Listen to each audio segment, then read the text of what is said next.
Assalamualaikum warahmatullahi wabarakatuh. Perkenalkan, nama saya Fawas Aidin Harsyanto dengan NIM Digitraya 069. Di kali ini saya akan menjelaskan apa itu GPIO, Digital I/O, ESP32 dan STM32.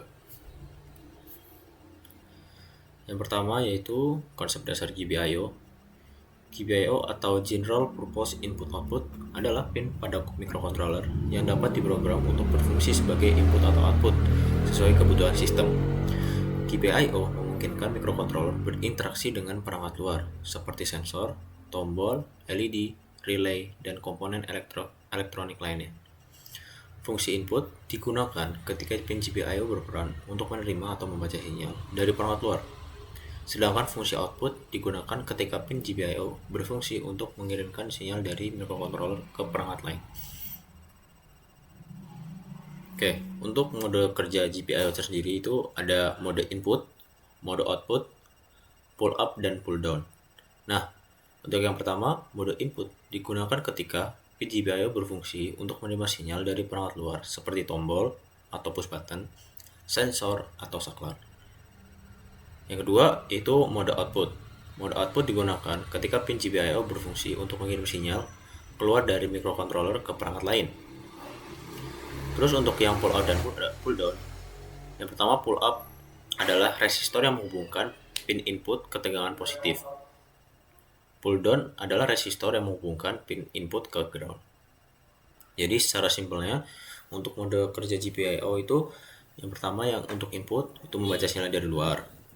Untuk yang output itu mengirim sinyal ke perangkat luar. Pull up menjaga pin input pada kondisi high saat tidak ada sinyal. Dan untuk pull down menjaga pin input pada kondisi low saat tidak ada sinyal. Oke, kita lanjut ke digital I/O. Yaitu pengertian pertama, digital I/O yaitu digital input output adalah sistem atau antarmuka yang digunakan pada perangkat elektronik atau microcontroller untuk menerima dan mengirimkan sinyal digital. Sinyal digital hanya memiliki dua kondisi logika, yaitu high dan low. Nah, perbedaannya dengan GPIO adalah pin fisik pada microcontroller atau single board komputer yang dapat diprogram berfungsi sebagai input maupun output. Jadi GPIO ini merupakan implementasi secara langsung dari digital I/O pada hardware. Artinya GPIO adalah pin yang digunakan untuk melakukan fungsi digital I/O. Oke, kita lanjut ke karakteristik ESP32, yaitu penjelasan singkat dari ESP32 sendiri. Sebuah microcontroller yang dikembangkan oleh Expressive System dan banyak digunakan dalam pengembangan Internet of Things atau IoT. ESP32 merupakan pengembangan dari modul sebelumnya, yaitu ESP8266 dengan kemampuan yang lebih tinggi, seperti prosesor yang lebih cepat, jumlah pin yang lebih banyak, serta fitur komunikasi dan kabel yang lebih lengkap. Untuk tegangan ESP32 sendiri yaitu pada tegangan operasinya itu 3,3 volt. Terus untuk tegangan input daya sekitar 5 volt. Dan tegangan internal akan diturunkan menjadi 3,3 volt oleh regulator pada board. Pada jumlah GPIO pada ESP32 sendiri itu memiliki 34 pin GPIO yang dapat digunakan untuk berbagai fungsi. Lalu untuk fitur wireless ESP32, salah satu keunggulannya yaitu fitur komunikasi dan kabel yang sudah terintegrasi. Yang pertama, ESP ini sudah mendukung adanya fitur Wi-Fi dengan standar 802,11 yang fungsinya itu bisa banyak sekali ya. Di sini ada station, ada access point, dan station plus access point. Yang kedua ada Bluetooth, fitur Bluetooth yaitu menggunakan Bluetooth Classic atau mendukung Bluetooth Low Energy. Nah, ini untuk penjelasan karakteristik dari STM32, yaitu keluarga microcontroller yang berbasis arsitektur ARM Cortex-M yang dikembangkan oleh perusahaan semikonduktor STM Microelectronics. Microcontroller ini banyak digunakan dalam sistem embedded system, otomasi industri, robotika, perangkat medis, serta perangkat elektronik lainnya. Pada tegangan kerja STM32 ini yaitu membutuhkan tegangan inti sekitar 2 sampai 3,6 volt. Terus untuk tegangan yang paling umum digunakan itu sekitar 3,3 volt. Tapi beberapa board yang pengembangan STM32 ini dapat memberikan tegangan input 5 volt melalui USB, kemudian diturunkan menjadi 3,3 volt oleh regulator.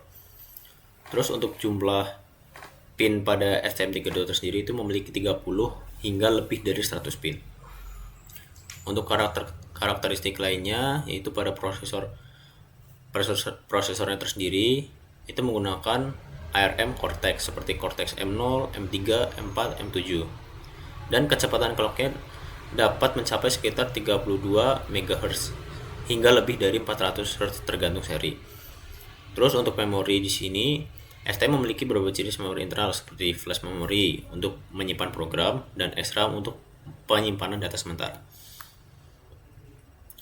Nah, jadi untuk perbandingan singkatnya dari ESP32 dengan STM32 itu kalau ESP dia adalah microcontroller yang dikembangkan dan memiliki aplikasi seperti IoT karena sudah menggunakan fitur Wi-Fi atau Bluetooth di dalam chipnya.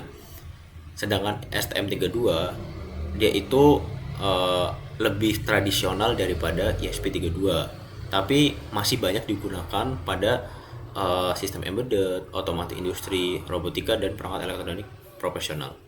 Dan di sini juga ada foto-foto dari pin ESP dan pin STM32-nya.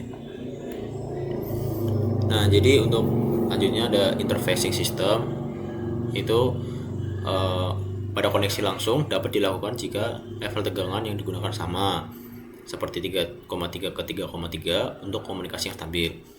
Terus untuk level shifting yang diperlukan mengubah perangkat level tegangan berbeda, contohnya dari 5 volt ke 3,3 volt agar tidak merusak komponen.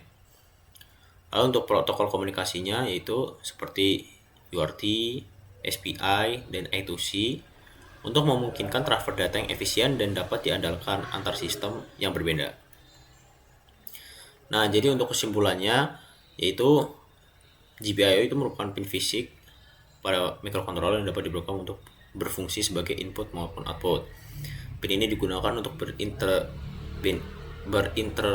berinteraksi dengan perangkat luar seperti tombol, sensor, LED, relay, dan komponen lainnya. Sementara digital I/O yaitu konsep atau fungsi komunikasi digital yang menggunakan kondisi high and low untuk membaca atau mengirim sinyal. Dan GPIO ini adalah perangkat keras atau hardware yang digunakan untuk menjalankan fungsi digital I/O pada sebuah microcontroller. Lalu untuk ESP32 ini seperti yang tadi, mereka ESP ini yaitu microcontroller yang dikembangkan melalui aplikasi Internet of Things karena di situ terdapat fitur Wi-Fi atau Bluetooth. Jadi ESP ini lebih cocok pada sistem yang membutuhkan komunikasi dari kabel atau koneksi internet. Sedangkan STM32 adalah keluarga microcontroller berbasis ARM Cortex yang dikembangkan oleh ST Microelectronics dan banyak digunakan dalam sistem embedded, otomasi industri, dan robotika karena memiliki performa yang tinggi, variasi yang seri yang banyak, serta peripheral yang lengkap. Secara umum, ESP32 lebih cocok untuk aplikasi IoT, sedangkan STM itu lebih banyak digunakan untuk sistem kontrol. Oke, kita langsung saja masuk ke bagian pengkodingannya.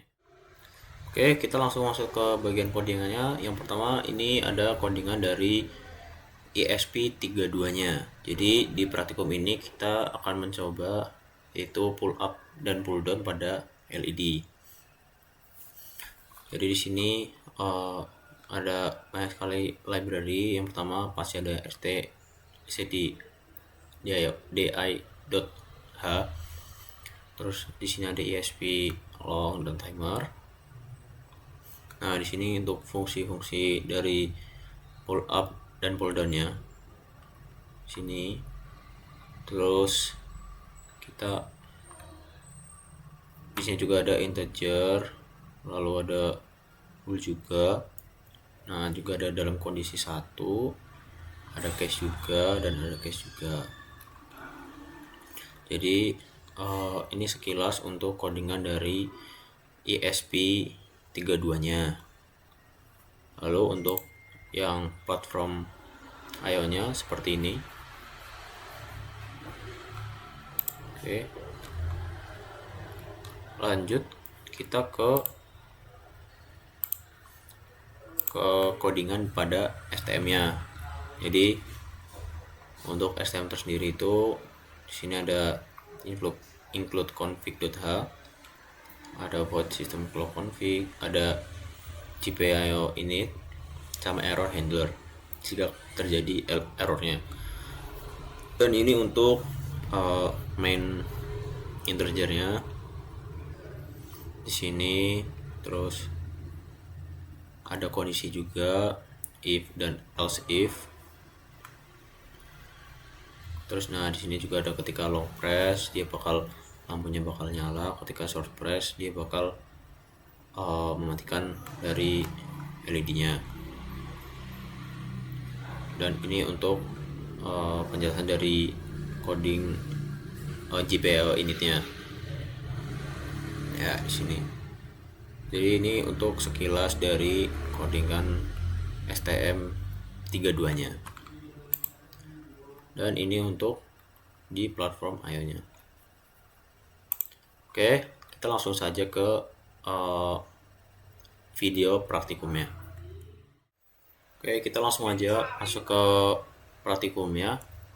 Yang pertama ini kita ke bagian pull up dulu.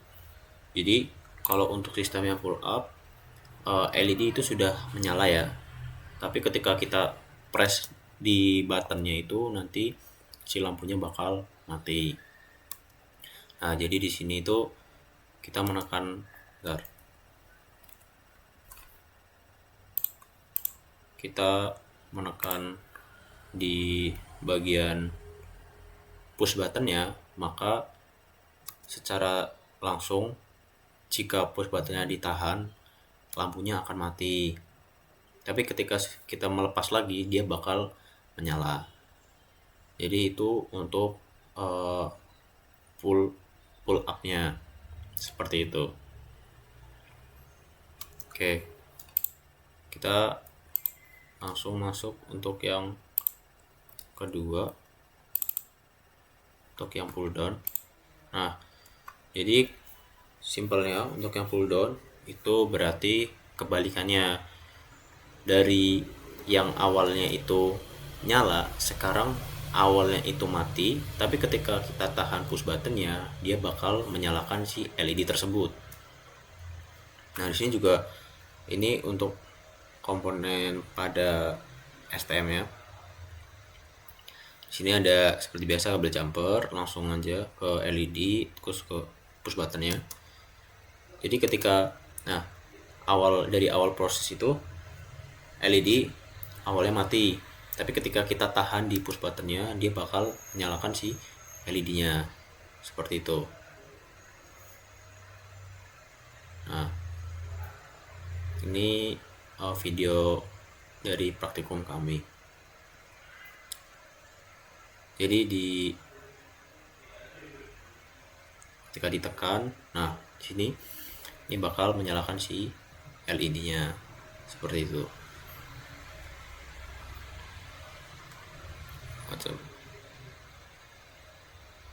Nah, ini juga untuk mereview si codingannya juga.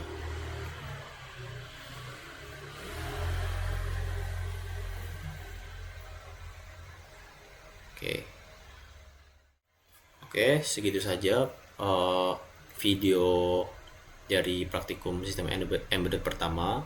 Terima kasih. Wassalamualaikum warahmatullahi wabarakatuh.